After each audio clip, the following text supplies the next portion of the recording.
यहाँ भाइले साँच्चै नै अति नै राम्रो एउटा सजेसन हाम्रो युथहरूलाई दिएको रहेछ है।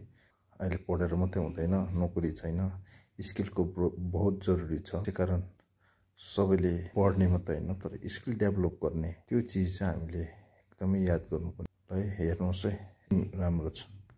अलिकति कामको कुरा सुनौँ ल। अहिले हाम्रो इन्डियामा रिसेन्टली जुन चाहिँ इकोनोमिक सर्वे भयो त्यसमा दुईटा फ्याक्ट चाहिँ उनीहरूले कन्क्लुड गरेको छ। अनि त्यो फ्याक्ट चाहिँ के हो भन्दाखेरि नम्बर 1 फ्याक्ट चाहिँ most of the youth are unemployed because they lack skill for employment भनेको छ। अनि सेकेन्ड डे चाहिँ कन्टेक्स्ट छ या तर नम्बर छ। अनि त्यसमा उनीहरूले के भनेको छ भन्दाखेरि चाहिँ अराउन्ड 51% अफ ग्रेजुएट्स मात्रै के छ भन्नुहोस् त ड्युरिङ दिस अनइम्प्लोइमेन्ट टाइममा चाहिँ नि they are skilled enough for working. So यहाँनिर एउटा पोइन्ट चाहिँ म मेनली स्टुडेन्ट्सहरूको लागि के भन्न चाहन्छु भन्दाखेरि चाहिँ नि don't just study for getting the degree of being a graduate. Main चाहिँ के फोकस राख्नु भन्नुहोस् त आफूभित्र चाहिँ स्किल डेभलप गर्नुपर्छ।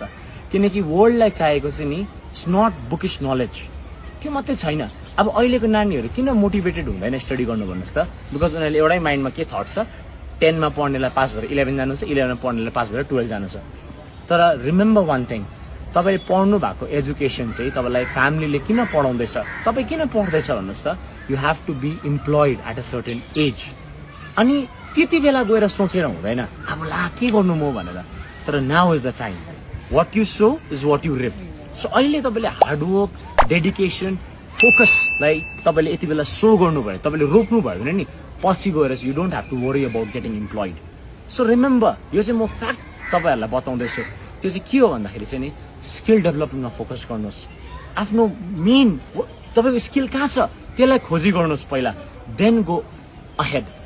जस्ट अरूलाई हेरेर, नेबर्सलाई हेरेर उसले साइन्स लियो म पनि साइन्स लिन्छु, उसले यो लियो सिए गर्छ म पनि सिए गर्छु, होइन। तर आफ्नो स्किललाई तपाईले भेटाउनु जरुरी छ because that is what the world is searching.